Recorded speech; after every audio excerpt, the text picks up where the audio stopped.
Today, I am delighted to welcome Ken Camargo to share with me his thoughts on his presentation that he did for WAS 2021. Welcome, Ken. Please could you introduce yourself to anybody who doesn't know who you are so far? Okay, thank you, Lisa. Thanks for this opportunity. My name is Kenneth Camargo. I am originally a physician by training. I did all my graduate studies in public health.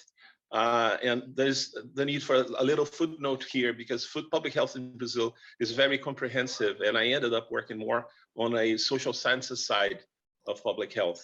And for the last 3 decades at least, I've been working with issues around the social studies of science and health. Okay. I was a postdoc fellow at McGill, at Department of Social Studies of Medicine. And due to the nature of this work, I got involved with many different themes.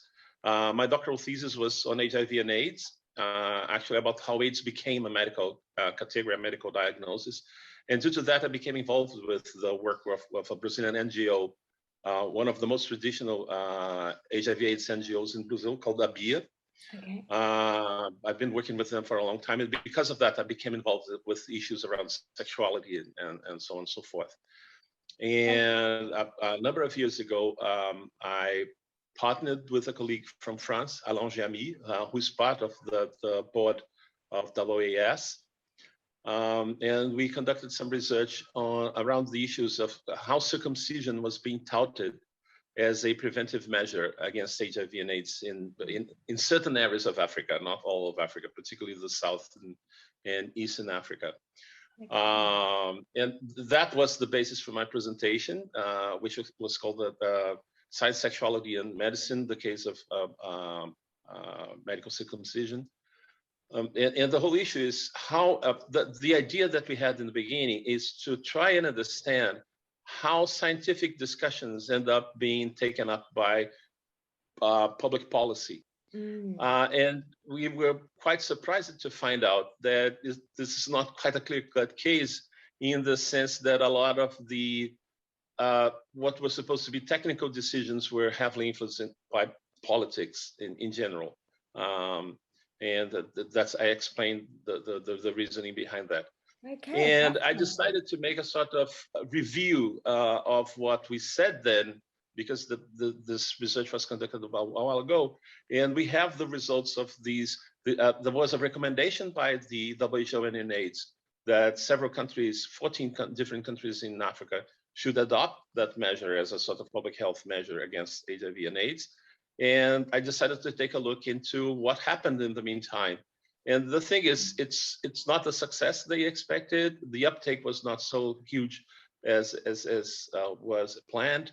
Only 2 countries reached the level of circumcised men as they expected at the beginning. And even in those 2 countries, there's a large degree of heterogeneity within the country. And most worrying, I think, is that the fact that there is no clear benefit for women, although there seems to be epidemiological evidence that this would have some protective effect for men.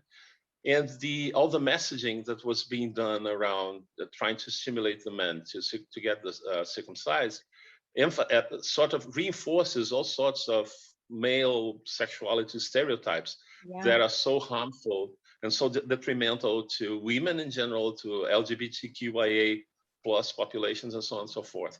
And the biggest thing, in my opinion, is how this was adopted from a very narrow point of view, a very biomedically centered point of view that fails to take into account all the complex interactions that go around in the case of HIV and AIDS, and particularly considering what sexuality involves and how we should deal with sexuality in general.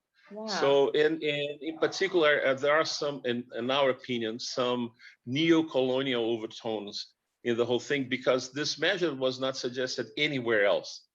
It was specifically for a group of African countries. So, and by research conducted by European researchers, which might have involved local researchers, but none of them were the principal investigators. None of them were the main authors of the main papers, and so on and so forth.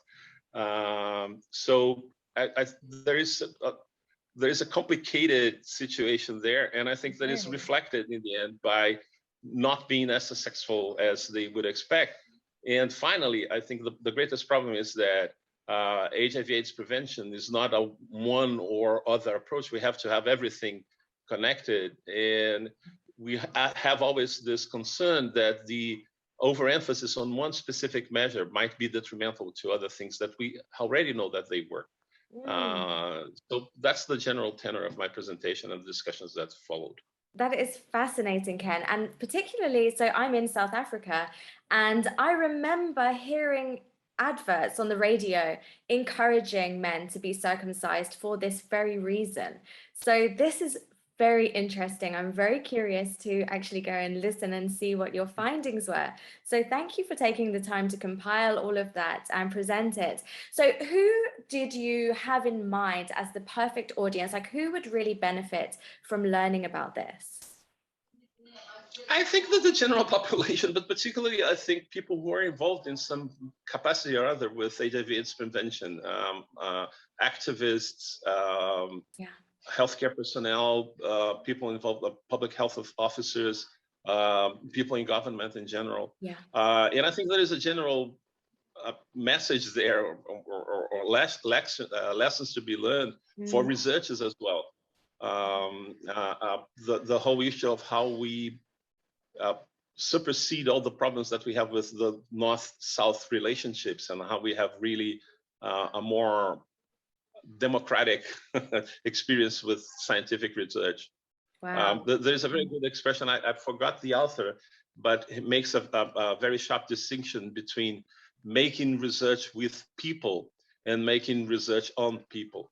Wow, yeah, that's a very, very suitable quotation to add there. No, thank you. Thank you, Ken, for sharing all of this. I know I, for one, are going to be tuning in. So I really appreciate your time and look forward to hearing more from you as well over the next Congress. Thanks, Ken. Okay, thank you. It was a pleasure. For me Hope to too. see you again. Bye-bye.